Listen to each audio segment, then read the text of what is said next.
اس لیے کہ انہیں کتاب اللہ کا محافظ بنایا گیا تھا اور وہ اس پر گواہ بھی تھے۔ چنانچہ تم لوگوں سے نہ ڈرو اور مجھ سے ڈرو اور میری آیات کے بدلے تھوڑی قیمت نہ لو، اور جو اس کے مطابق فیصلہ نہ کریں جو اللہ تعالیٰ نے نازل کیا ہے تو وہی لوگ کافر ہیں۔ یہاں پر آگے دیکھیں اللہ تعالیٰ کیا فرما رہے ہیں، اور اس کے بعد ہم نے پے در پے بہت سے رسول بھیجے۔ سیدنا موسیٰ علیہ السلام کے بعد اللہ تعالیٰ نے پے در پے رسول بھیجے جو تورات کے مطابق فیصلہ کرتے تھے۔ اللہ سبحانہ و تعالیٰ نے سورۃ المومنون آیت نمبر 44 میں بھی فرمایا، پھر ہم نے پے در پے اپنے رسول بھیجے، جب کبھی کسی امت کے پاس اس کا رسول آیا تو انہوں نے اسے جھٹلا دیا، اور ہم نے ان کے بعض کو بعض کے پیچھے چلتا کیا اور ہم نے انہیں کہانیاں بنا دیا، سو اس قوم کے لیے دوری ہے جو ایمان نہیں لاتے۔ اللہ تعالیٰ نے بنی اسرائیل میں سیدنا موسیٰ علیہ السلام کے بعد کون کون سے پیغمبر بھیجے؟ تو لکھیں، قرآن مجید میں جن پیغمبروں کے نام آئے ہیں ان میں سیدنا ہارون علیہ السلام، سیدنا ذوالقفل علیہ السلام، سیدنا الیاس علیہ السلام، سیدنا داؤد، سیدنا سلیمان علیہ السلام، سیدنا زکریا علیہ السلام، سیدنا یونس، سیدنا عزیر، سیدنا عیسیٰ علیہ السلام، سیدنا یحییٰ علیہ السلام وغیرہ شامل ہیں۔ پھر اللہ سبحانہ و تعالیٰ نے فرمایا، اور ہم نے عیسیٰ ابن مریم کو روشن نشانیاں دیں، کہ اللہ تعالیٰ نے سیدنا عیسیٰ علیہ السلام کو کن روشن نشانیوں کے ساتھ بھیجا تھا؟ تو اللہ تعالیٰ نے پے در پے پیغمبر بھیجے، حتیٰ کہ بنی اسرائیل کے آخری نبی حضرت عیسیٰ علیہ السلام کو مابعوث کیا اور انہیں واضح نشانیاں عطا کیں۔ وہ مردہ کو زندہ کر دیتے تھے اور مادرزاد اندھے اور کوڑی کو اچھا کر دیتے تھے، مٹی کا پتلا بنا کر اس میں پھونک مارتے تو وہ اللہ تعالیٰ کے حکم سے زندہ ہو جاتا، اور یہ بتا دیتے تھے کہ کیا کھا کر آئے ہو اور کیا ذخیرہ کر کے آئے ہو۔ اللہ رب العزت نے فرمایا سورۃ آل عمران کی آیت نمبر 49 میں، اور وہ نبی اسرائیل کی جانب رسول ہوگا، بلا شبہ میں یقیناً تمہارے پاس تمہارے رب کی طرف سے نشانی لایا ہوں کہ میں یقیناً تمہارے لیے مٹی سے پرندے کی صورت جیسی چیز بناتا ہوں، پھر اس میں پھونک مارتا ہوں تو وہ اللہ کے حکم کے ساتھ پرندہ بن جاتا ہے، اور اللہ تعالیٰ کے حکم سے میں پیدائشی اندھے کو اور کوڑی کو ٹھیک کرتا ہوں اور مردوں کو بھی زندہ کرتا ہوں، اور میں تمہیں خبر دیتا ہوں کہ تم کیا کھاتے ہو اور کیا اپنے گھروں میں ذخیرہ کرتے ہو، بلا شبہ اس میں یقیناً تمہارے لیے نشانی ہے اگر تم ایمان والے ہو۔ اور یہاں پر اللہ تعالیٰ نے آگے کیا فرمایا، اور روح سے اس کی مدد کی۔ روح سے مراد حضرت جبرائیل علیہ السلام ہے، القدس سے مراد اللہ تعالیٰ کی ذات ہے۔ اس بات کو یہاں پر غور و فکر کریں تو روح القدس سے مراد وہ ایمان ہے جس کے ذریعے سے اللہ تعالیٰ اپنے بندوں کو قوت اور استقامت عطا کرتا ہے۔ سیدنا ابن عباس رضی اللہ تعالیٰ عنہما سے روایت ہے، انہوں نے کہا کہ روح القدس سے مراد وہ نام ہے جس سے سیدنا عیسیٰ علیہ السلام مردوں کو زندہ کرتے تھے۔ سیدنا عیسیٰ علیہ السلام کی پاکیزہ روح جو سیدنا مریم علیہ السلام کے بیٹے تھے جنہیں اللہ تعالیٰ نے بغیر باپ کے پیدا کیا۔ اسماعیل بن ابی خالد نے کہا کہ سیدنا جبرائیل علیہ السلام نے سیدنا عیسیٰ علیہ السلام کی مدد فرمائی۔ سیدنا عیسیٰ علیہ السلام کی روح پاک سے کیا مراد ہے، اور انہوں نے کیسے مدد فرمائی؟ تو انہوں نے مدد فرمائی، ان کو انجیل عطا کی، کس سے؟ اللہ سبحانہ و تعالیٰ کے حکم سے، اور ان کو آسمان پر زندہ اٹھایا گیا اللہ سبحانہ و تعالیٰ کے حکم سے۔ اور اللہ تعالیٰ فرماتے ہیں، تو کیا جب کبھی تمہارے پاس کوئی رسول اس چیز کے ساتھ آیا جو تمہارے دل نہیں چاہتے تھے تو تم نے تکبر کیا؟ یعنی جب رسول تمہارے پاس وہ چیز لائے جو کہ تمہارا دل نہیں چاہتا تو تم نے کیوں اکڑ دکھائی، کیوں تکبر کیا؟ اگر تم محمد صلی اللہ علیہ وآلہ وسلم پر ایمان نہیں لاتے تو عناد اور ان کا تمہاری طبیعت کا خاصہ ہے۔ جو ان کے دل نہیں چاہتے تھے وہ ایمان تھا، جو دل چاہتا تھا وہ شہوات تھیں جس کی وجہ سے یہ ایمان کی طرف نہیں آتے تھے۔ پھر کیا تم نے اللہ تعالیٰ کی طرف سے جو کچھ آیا اس پر ایمان لانے اور اس کی اتباع کرنے سے تکبر کیا؟ تو یہاں پر بہت قابل غور کی بات ہے کہ بنی اسرائیل کا رسولوں کے ساتھ رویہ کیسا تھا۔ ان کا رویہ کہ جب بھی کوئی رسول ان کی خواہشات نفس کے خلاف کوئی چیز لے کر آیا تو انہوں نے ایسا کیا کہ سرکشی کی، پھر انہوں نے رسولوں کو جھٹلایا، اور پھر تیسرا عمل کیا کیا کہ پھر رسولوں کو جان بھی لے لی، ان کو قتل کر ڈالا۔ پھر بنی اسرائیل کے اس رویے کی وجہ کیا تھی؟ ان کی وجہ یہ تھی کہ رسولوں کی تعلیمات ان کی نفسانی خواہشات سے ٹکراتی تھی، جسے وہ قبول نہیں کرنا چاہتے تھے۔ پھر رسولوں کی لائی ہوئی تعلیمات انسان کی خواہشات نفس کے خلاف کیوں ہوتی ہے؟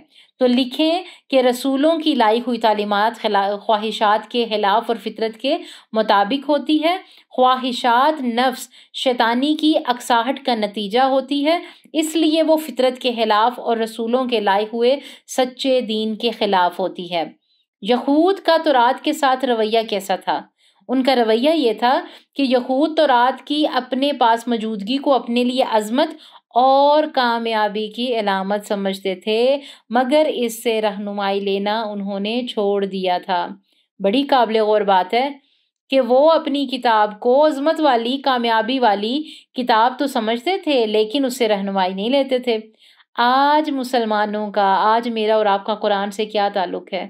سوچیں، ہم نے بھی قرآن کو فضیلت والی کتاب تو سمجھ لیا، برکت والی تو سمجھ لیا، لیکن ہم نے رہنمائی لینا اس سے چھوڑ دی۔ مسلمان بھی قرآن مجید کی اپنے پاس موجودگی کو اپنے لیے باعث فخر سمجھتے ہیں، مگر انہوں نے اس رہنما کتاب کے مقام سے ہٹا دیا ہے، اس سے نصیحت نہیں لیتے۔ پھر اللہ تعالیٰ فرماتے ہیں کہ چنانچہ کسی گروہ کو تم نے جھٹلایا اور کسی کو قتل کر دیا، یعنی کہ جن پیغمبروں کو یہود نے جھٹلایا وہ حضرت محمد صلی اللہ علیہ وآلہ وسلم اور حضرت عیسیٰ علیہ السلام ہیں۔ اللہ تعالیٰ ہمیں اس آیت کی روشنی میں غور و فکر کرنے کی توفیق عطا فرمائے، کیونکہ بہت غور و فکر کی یہ آیت ہے۔ آج بھی ہم دیکھیں کہ وہ مسلمان جنہوں نے دین میں تبدیلیاں کر رکھی ہیں، وہ بھی تنقید برداشت نہیں کرتے۔ اس سے بڑا نقصان ہوتا ہے، بہت نقصان ہوتا ہے۔ اور پھر دیکھیں اس آیت میں ہم نے کیا پڑھا کہ جب کوئی پیغمبر ان کے پاس آتا تو کیا کہتے؟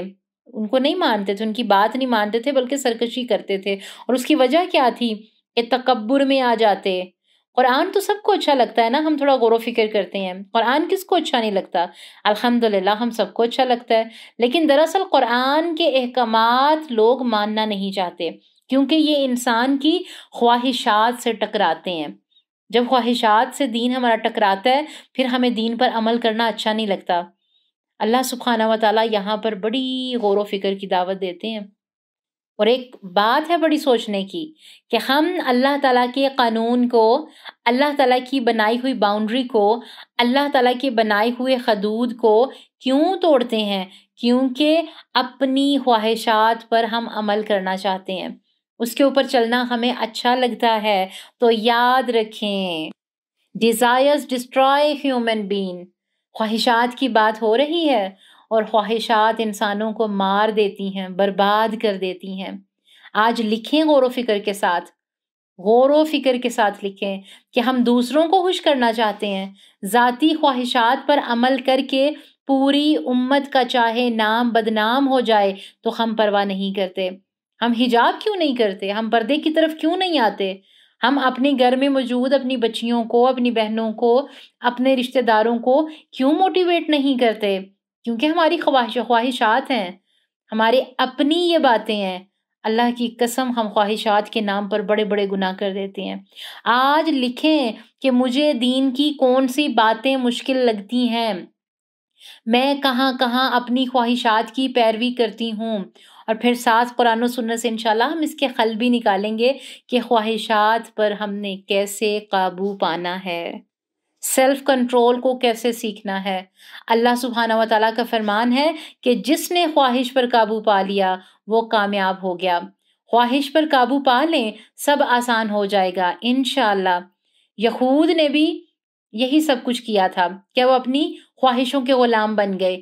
آج ہم نے تمام تر احکامات کو اس لیے اپنی زندگی میں عمل میں لانا مشکل سمجھا ہوا ہے کیونکہ ہماری خواہشات آڑے آ جاتی ہیں۔ آج ہمارے پاس علم ہے لیکن ہمارے پاس عمل نہیں ہے۔ اللہ سبحانہ و تعالیٰ ہمیں عمل کی طرف لانے کی دعوت دیتے ہیں۔ اللہ سبحانہ و تعالیٰ ہمیں نام کا مسلمان ہی نہیں بلکہ عملی مسلمان دیکھنا چاہتے ہیں۔ اور یہ کب ہوگا؟ جب ہماری دوستی قرآن سے ہوگی، جب ہمارے عمل میں سنتیں ہوں گی، جب ہمارے طور طریقے سنتوں والے ہوں گے، وہ طریقے جو کہ ہمارے پیارے نبی آخری الزمان حضرت محمد صلی اللہ علیہ وآلہ وسلم نے ہمیں سکھائے، ان پر چل کر ہی ہم فلاح اور کامیابی کی طرف بڑھ سکتے ہیں۔ ورنہ آپ دیکھ لیں کہ آج امت مسلمہ کیوں پس رہی ہے، اس کی وجہ یہی ہے کہ ہم نے غور و فکر کرنا چھوڑ دیا، ہم نے تزکیہ چھوڑ دیا، ہم نے قرآن پر وقت لگانا چھوڑ دیا، اور جو یہود کا رویہ تھا کہ انہوں نے اپنی کتاب کو عظمت والی کتاب تو سمجھا، نیکیوں والی کتاب تو سمجھا، برکتوں والی کتاب تو سمجھا، لیکن اس پر عمل کرنا چھوڑ دیا، تو ہم نے اپنے قرآن کے ساتھ ایسے رویے نہیں اپنانے۔ اللہ سبحانہ و تعالیٰ سے دعا ہے کہ اللہ سبحانہ و تعالیٰ ہمیں قرآن و سنت کی ہر کام کو، ہر جتنے بھی احکامات ہیں ان کو اپنے عمل میں لانے والا بنائے، آمین۔ ربنا تقبل منا انک انت السمیع العلیم وتب علینا انک انت التواب الرحیم، آمین اللہم آمین۔ السلام علیکم ورحمۃ اللہ وبرکاتہ۔ وہ تمام ہمارے پیارے سسٹرز جنہوں نے ابھی تک ہمارے چینل کو سبسکرائب نہیں کیا ہے، وہ ہمارے چینل کو سبسکرائب ضرور کر دیں، کمنٹ باکس میں جا کر ہمیں اپنی رائے کا اظہار ضرور کیا کریں۔ اس سے کیا ہوتا ہے کہ ہماری پیچھے جتنی بھی ٹیم ہوتی ہے اس کو بہت خوشی ہوتی ہے، کام کرنے میں آسانی ہوتی ہے، اور اس سے ہم خود بھی موٹیویٹ ہوتے ہیں کام کو لے کے، چیزوں کو لے کے۔ اللہ تعالیٰ آپ سب کو جزائے خیر عطا فرمائے، آمین۔